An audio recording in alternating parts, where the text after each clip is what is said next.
ఏ అయ్యవ్వలైనా ఆళ్ళ పొల్లగాళ్లను బడికి దోలి మంచిగా చదివిపియాలి, విద్యా బుద్ధులు చెప్పించి గొప్పోళ్ళని తయారు చేయాలి అని అనుకుంటుంటారు. ఇక కొంతమంది చదువు అవ్వకపోతే ఏదైనా పని నేర్పించి మంచి పనోళ్ళని తయారు చేయాలి అని అనుకుంటారు.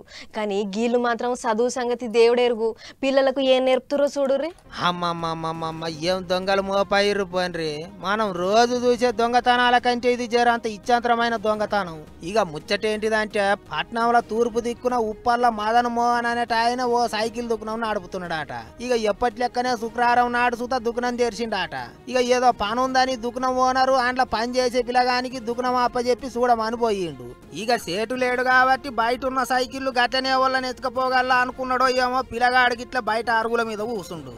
ఇక అంతలనే సైకిల్ కొనేటోళ్ళ తీరుగా 2-3 ఆడోళ్ళు వచ్చిర్రాట. వచ్చి ఏం తెలియనోళ్ళ తీరుగా గా సైకిల్ ఎంత, గీ సైకిల్ ఎంత అని పెద్ద కొనేటోళ్ళ లెక్కనే నకరాలు చేసిర్రాట.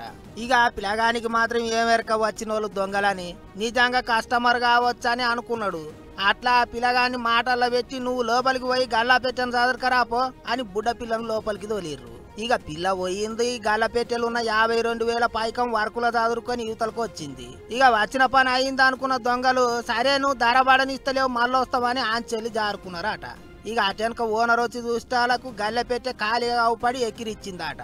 ఊరెక్కో గిదెక్కడి కథరో గల్లలున్న పైకం ఏడపోయిందని ఆయనతో బుడ్డ కెమెరాలలో చూస్తే దొంగల సొక్కమైన పంతనం బయటపడ్డది. ఇగేముంది సీదా పోయి స్టేషన్ల పిరాదైతే వాళ్ళు వచ్చి చూసి దొంగలను దబ్బిన్నే పట్టుకుంటామా అన్నారట. ఇట్లా ఈ కిలాడి దొంగల ముఠ చాలా జాగాలనే చేతులకు పని చెప్తుర్రాట. జర పైలంగా ఉండిర్రి అని అంటుర్రు పోలీసోళ్ళు. చూడర్రే అయ్యా వాళ్ళు ఒళ్ళోంచి పని చేయక దొంగతనాలు చేసుడే కాకుండా పిల్లలకు సుత దొంగతనాలు నేర్పించి చేపిస్తున్నారంటే వీళ్ళని ఏమనాలి మీరే చెప్పుర్రి.